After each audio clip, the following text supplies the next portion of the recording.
BNP আগামী জাতীয় নির্বাচনে রাষ্ট্র সংস্কারের পক্ষে, গণভোটে হ্যাঁর পক্ষে দৃঢ়ভাবে অবস্থান নিয়েছে এবং ইতিমধ্যেই দলের শীর্ষ নেতৃবৃন্দ বারবার এ বিষয়ে ঘোষণা দিয়েছেন।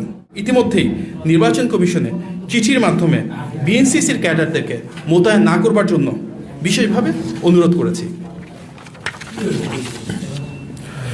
গত 26শে জানুয়ারি নির্বাচন কমিশন ওয়েবসাইটের মাধ্যমে আমরা দেখতে পারি যে নির্বাচন কমিশনে মোট 81টি স্থানীয় সংস্থার 55,000-এরও বেশি স্থানীয় পর্যবেক্ষককে পর্যবেক্ষণের অনুমতি প্রদান করা হয়েছে। আমরা উদ্বেগের সাথে লক্ষ্য করেছি যে তার মাঝে কেবলমাত্র 16টি সংস্থা থেকেই 34,000-এরও বেশি পর্যবেক্ষক রয়েছেন।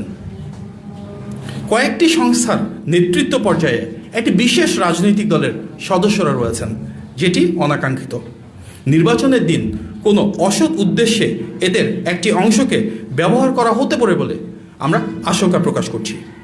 বর্তমান প্রেক্ষিতে নির্বাচনে লেভেল প্লেইং ফিল্ড নিশ্চিত করতে নির্বাচন কমিশনকে আমরা নিম্নোক্ত পদক্ষেপ নেওয়ার জন্য আহ্বান জানাচ্ছি। 1.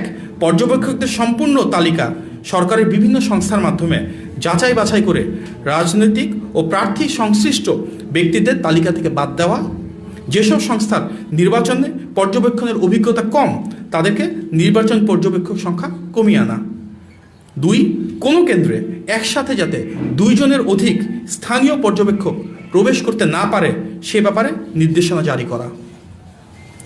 প্রিয় সাংবাদিক ভাই ও বোনেরা, বিএনপি শুরু থেকেই রাষ্ট্র সংস্কারের পক্ষে সুস্পষ্ট সুনির্দিষ্ট অবস্থান গ্রহণ করেছে।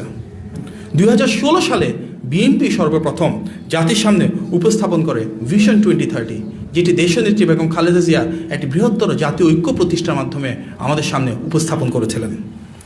2022 সালে ঘোষণা করা হয় 27 দফা, যেটি বিএনপির তৎকালীন ভারপ্রাপ্ত চেয়ারম্যান জনাব তারেক রহমান ঘোষণা করেছিলেন। এবং 2023 সালে যুগপৎ আন্দোলনে শরিক প্রতিটি রাজনৈতিক দলকে একটি প্ল্যাটফর্মে এনে ঐতিহাসিক 31 দফা উপস্থাপন করেন জনাব তারেক রহমান। দ্বিকক্ষ বিশিষ্ট সংসদ ব্যবস্থা প্রবর্তনের প্রস্তাব সবার আগে কিন্তু বিএনপি জাতির সামনে উপস্থাপন করেছিল সেই 2016 সালে। একইভাবে একজন ব্যক্তি যেন একই পদে দীর্ঘদিন ক্ষমতায় থাকতে না পারেন সে লক্ষ্যে প্রধানমন্ত্রীর মেয়াদ সীমিত করার প্রস্তাব সবার আগে বিএনপি দিয়েছিল। 2014 সালেই আমাদের নেতা জনাব তারেক রহমান মেধাভিত্তিক নিয়োগ ব্যবস্থাকে উৎসাহিত করতে কোটা ব্যবস্থা সংস্কারের মাধ্যমে 5% ভেতর নিয়ে আসার কথা বলেছিলেন।